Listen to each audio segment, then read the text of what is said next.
भर में लोगों से कहना चाहता हूं, कम make in India.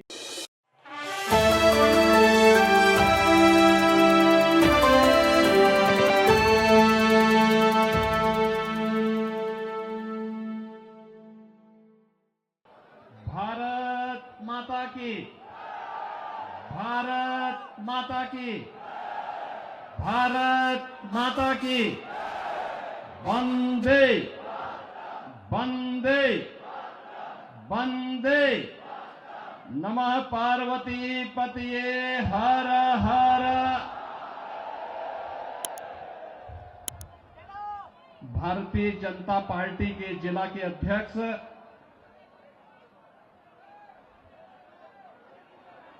Shri Ram Siya शरण जी, लोकप्रिय सांसद श्री योगेंद्र चंदौलिया जी, भारतीय जनता पार्टी के लोकप्रिय प्रत्याशी श्री बजरंग शुक्ला जी, जिला प्रभारी श्री योगेश आत्रे जी,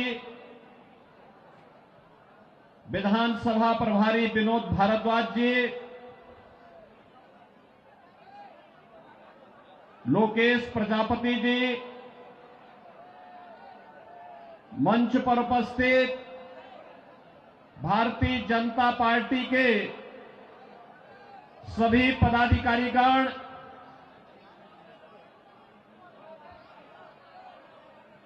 किरोड़ी विधानसभा क्षेत्र से जुड़े हुए सभी उपस्थित मेरे बहनों और भाइयों, दिल्ली विधानसभा चुनाव की दृष्टि से आज मुझे आप सबके बीच में आने का अवसर प्राप्त हुआ है। बहनों और भाइयों, मैं जब दिल्ली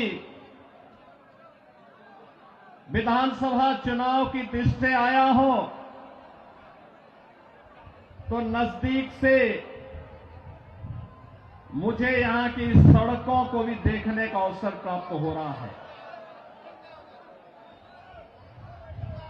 मैं कल ही रात्रि को प्रयागराज से लखनऊ आया। उत्तर प्रदेश में प्रयागराज की धरती पर इस सदी का पहला महाकुंभ का आयोजन पूरी भव्यता के साथ हो रहा है। आप अनुमान करिए,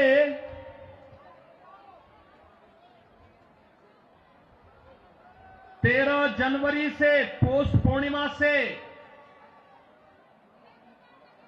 और आज 23 जनवरी तक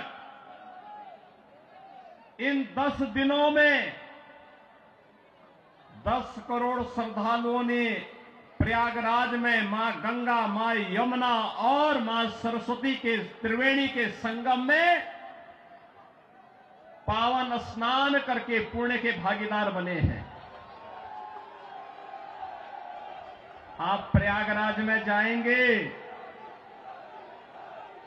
तो अच्छी शानदार सड़कें मिलेंगी, कहीं गंदगी नजर नहीं आएगा, बिजली पूरी मिलेगी, कनेक्टिविटी चाहे वह सड़क की हो, रेल की हो या फिर हवाई जहाज की, तीनों की बेहतरीन कनेक्टिविटी प्रयागराज के लिए उपलब्ध रहेगी। बहनों और भाइयों, एक और प्रयागराज मां गंगा के तट पर लगने वाला इस सदी का सबसे बड़ा महाकुंभ प्रधानमंत्री मोदी जी के विजन के अनुरूप देश और दुनिया से आने वाले श्रद्धालुओं को न केवल आकर्षित कर रहा है बल्कि पुण्य का भागीदार भी बना रहा है।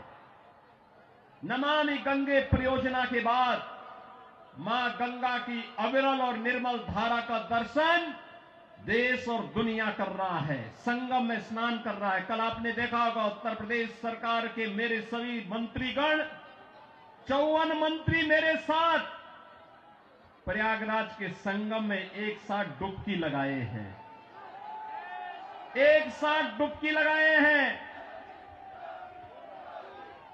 पुण्य के भागीदार बने हैं। हम सब सौभाग्यशाली हैं कि देश और दुनिया से आने वाले श्रद्धालुओं की सेवा करने का इस महाकुंभ के बहाने हमें अवसर मिला और उत्तर प्रदेश को नजदीक से देखने का अवसर इन सभी पूज्य संतों को, श्रद्धालुओं को प्राप्त हो रहा है।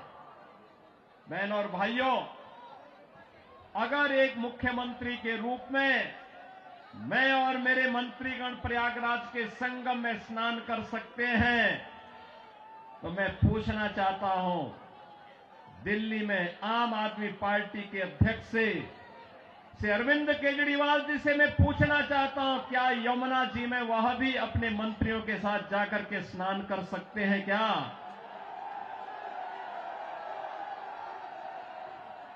अगर उनमें नैतिक साहस है तो उनको इसका जवाब देना चाहिए। यमुना मैया को एक गंदे नाले के रूप में बदलने का अपराध क्या उन्होंने किया है कि नहीं किया है? और अगर वह व्यक्ति इस बात का अपराधी है तो फिर मुझे नहीं लगता है कि जनता जनार्दन की इस अदालत में उन्हें कोई माफी दी जानी चाहिए। वो माफी के हकदार नहीं हो सकते। बहनों और भाइयों, आज जब हम लोग दिल्ली की स्थिति को देख रहे हैं, ये राष्ट्रीय राजधानी है और राष्ट्रीय राजधानी में एनटीएमसी के क्षेत्र को छोड़ दें, शेष दिल्ली में क्या स्थिति है सड़कों की, शेष दिल्ली में क्या स्थिति है सीवर की, शेष दिल्ली में क्या स्थिति है स्वच्छता की और क्या स्थिति है पेयजल की। ये बुनियादी सुविधाएं होती हैं, ये बुनियादी सुविधाएं होती, हर नागरिक का अधिकार होता है इन सभी सुविधाओं पर। याद करिए, आज से एक दशक पहले तक लोग याद करते थे, सुविधा प्राप्त करने के लिए दिल्ली आने की बात करते थे, सुविधाओं के लिए दिल्ली आते थे। अच्छी सड़क देखनी हो, मॉडल देखना हो, मेट्रो का मॉडल जो सरदेव अटल बिहारी वाजपेयी जी ने प्रारंभ किया था, उसे देखने के लिए पूरा देश दिल्ली आता था। सड़कों की बात होती थी, दिल्ली आता था, स्वच्छता की बात होती थी, दिल्ली आता था, कोई नया कार्य होता था उसको देखने के लिए लोग दिल्ली आते थे। लेकिन बहनों और भाइयों, आज क्या स्थिति है, क्या बना दिया है? सड़क पे गड्ढा है या गड्ढे में सड़क है, कोई पता ही नहीं लग रहा है। मैं जब से चल रहा हूं यही दिल्ली के अंदर देख रहा हूं। बहनों और भाइयों, ये हमने खिलवाड़ करने की छूट एक व्यक्ति को और उनके गिरोह को क्यों दे दी है? स्वच्छता की स्थिति कितनी दुर्गतिपूर्ण है। कूड़ा का ढेर पड़ा हुआ है, गंदगी का ढेर पड़ा हुआ है। दिल्ली राष्ट्रीय राजधानी के अंदर इस प्रकार की दुर्गति हो, सीवर बह रहा सड़कों पर, हमारे वाहनों को भी उसी सीवर के बहते हुए सीवर से गुजरना पड़ा।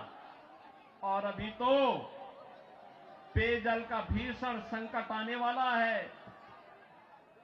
दिल्ली में आम आदमी पार्टी की सरकार का पाप का भुक्तभोगी हमारी पावन मथुरा वृंदावन के श्रद्धालुओं को और संतों को भी उठाना पड़ता है। वहां मां गंगा एक गंदे नाले में बदल करके जाती है। जब भी नमामि गंगे परियोजना के अंतर्गत मां यमुना की शुद्धता की बात आई, स्वच्छता की बात आई, तो अरविंद केजरीवाल एंड कंपनी ने कोई सहयोग नहीं किया। ये सहयोग नहीं करना चाहते, कोई विकास का कार्य नहीं करना चाहते, किसी विकास की परियोजना का मौके पे जाकर के भौतिक सत्यापन नहीं करना चाहते, जनता को बुनियादी सुविधा मिले, उसका अधिकार प्राप्त हो, ये वे काम नहीं करना चाहते। इनका तो एक ही कार्य है, प्रातः काल होते ही सोशल मीडिया पर झूठे ट्वीट करना, झूठी फिल्मों का प्रदर्शन करना, झूठे प्रेस वक्तव्य और प्रेस वार्ता के माध्यम से केवल गुमराह करने वाले वक्तव्यों को देना। जितना समय झूठ बोलने की एटीएम के रूप में आम आदमी पार्टी और उनके नेता समय बर्बाद करते हैं, ये झूठ का एटीएम बनने की बजाय अगर उन्होंने जनता की जन सुविधा और विकास के बारे में सोचा होता तो 10 वर्ष में दिल्ली की कायाकल्प हो गई होती, दिल्ली बदल गई होती। लेकिन बहन और भाइयों, दिल्ली बदलने की नहीं, इन लोगों ने दिल्ली को तो एक कूड़ा घर बना दिया है, दिल्ली को अव्यवस्था का एक अड्डा बना दिया है। आजकल मैं सुन रहा हूं अपने भाषणों में से अरविंद केजरीवाल जी बार बार उत्तर प्रदेश की चर्चा कर रहे हैं, लेकिन उनको भूलना नहीं चाहिए अब मॉडल के रूप में उत्तर प्रदेश को लोग देख रहे हैं। मैं पूछना चाहता हूं, दिल्ली के अंदर भी ओखला औद्योगिक क्षेत्र है और पिछले 10 वर्ष में उद्योग ना के बराबर लगे हैं, कोई सुविधा नहीं, कोई सुविधा नहीं। आम आदमी पार्टी ने एक सुनियोजित साजिश के अंतर्गत ओखला दिल्ली के अंदर उद्योग तो नहीं लगने दिए, कोई रुचि भी नहीं ली, लेकिन इसमें बांग्लादेशी घुसपैठियों को, रोहिंग्या को जरूर बसाने का काम किया है। आम आदमी पार्टी के नेताओं के घर में आधार बनाने की मशीन के माध्यम से आधार बांटे जाते हैं इन बांग्लादेशी घुसपैठियों को, और दूसरी तरफ उत्तर प्रदेश में न्यू ओखला के रूप में नोएडा की तस्वीर भी आप सबके सामने है। आज आप जाइए दिल्ली की सड़कों को और नोएडा की सड़कों को जाकर के देखो, जमीन आसमान का अंतर नजर आएगा। दिल्ली की सड़कों को और गाजियाबाद की सड़कों को जाकर के देखो, जमीन आसमान का अंतर नजर आएगा। उत्तर प्रदेश के शिक्षण संस्थानों को, उत्तर प्रदेश के मेडिकल कॉलेजेस को और दिल्ली के अंदर यहां की राज्य सरकार के द्वारा चलाए जाने वाले वे जर्जर विद्यालय के भवनों को देख करके आप अंदाजा लगा सकते हैं कि बच्चों के भविष्य के साथ इनका व्यवहार क्या है। बहनों और भाइयों, एक सुनियोजित साजिश के तहत दिल्ली की जनता को तो इन्होंने जन सुविधाओं से वंचित रखा ही, साथ साथ राष्ट्रीय सुरक्षा के साथ खिलवाड़ भी इन्होंने उन अपने शरारत भरी कृत्यों से किया है। आपने देखा होगा 2020 में दिल्ली के अंदर किस तरीके से दंगे करवाए गए और आम आदमी पार्टी के पार्षद और उनके विधायकों की संलिप्तता इस पूरे षड्यंत्र में सामने आई थी। ये लगातार राष्ट्रीय सुरक्षा के साथ खिलवाड़ कर रहे हैं। स्वाभाविक रूप से जो अपने गुरु सरदे अन्ना हजारे को धोखा दे सकता हो, वह व्यक्ति जनता को भी धोखा देने में माहिर होगा। देश को भी धोखा दे रहे हैं, जनता जनार्दन को भी धोखा दे रहे हैं। लगातार अपने वक्तव्यों के माध्यम से ऐसे ऐसे वक्तव्य जारी कर रहे हैं जिसमें अब मैं विश्वास के साथ कह सकता हूं कि दिल्ली की जनता आने वाली नहीं है। और मैं यही अनुरोध करने के लिए आया हूं।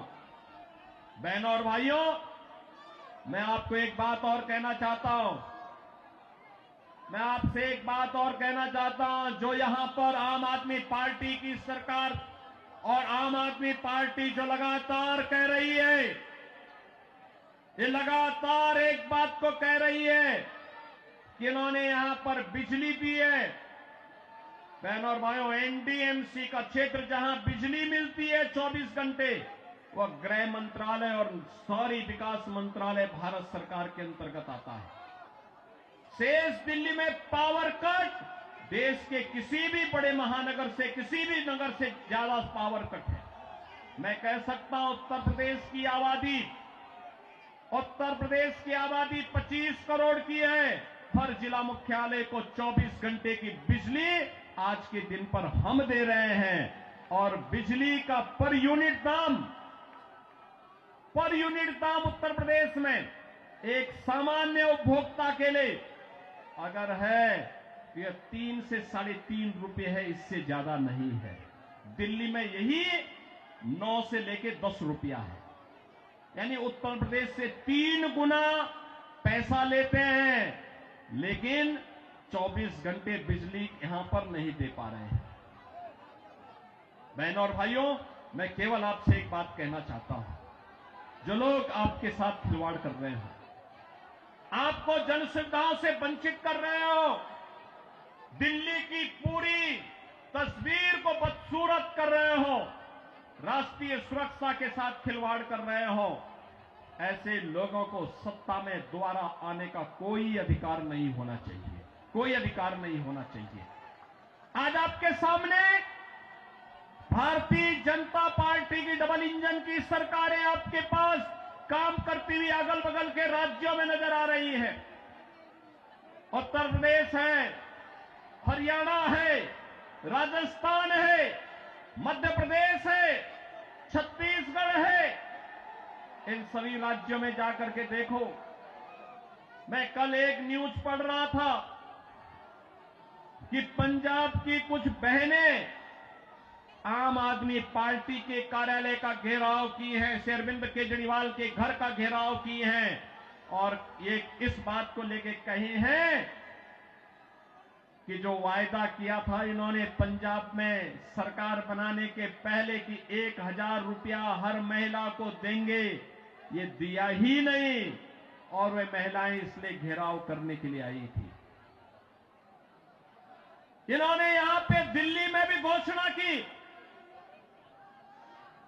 कि मुल्ला और मौलवी को यहां पर पहले से ही ये लोग वेतन देते थे।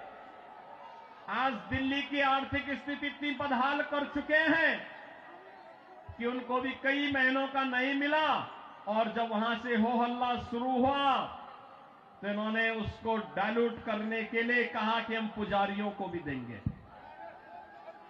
बहनों और भाइयों, मैं पूछना चाहता हूं अरविंद केजरीवाल जी से और उनकी पूरी टीम से, क्या किसी मंदिर के सुंदरीकरण की कार्य योजना को उन्होंने कभी आगे बढ़ाया? कभी बढ़ाया?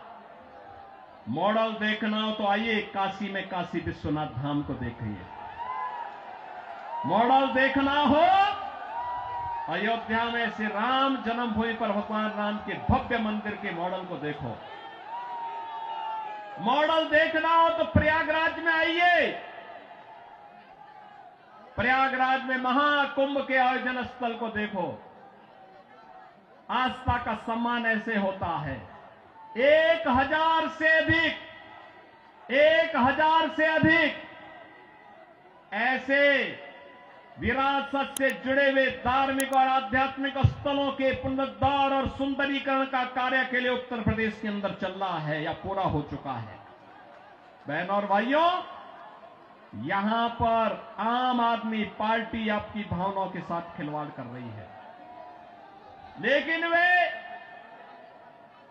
भत्ता देने की बात और मानदेय देने की बात करते समय भूल गए कि उन्होंने बौद्ध मठों से जुड़े हुए भंतों को छोड़ दिया है। बनते भी पाए इसकी उनको चिंता नहीं।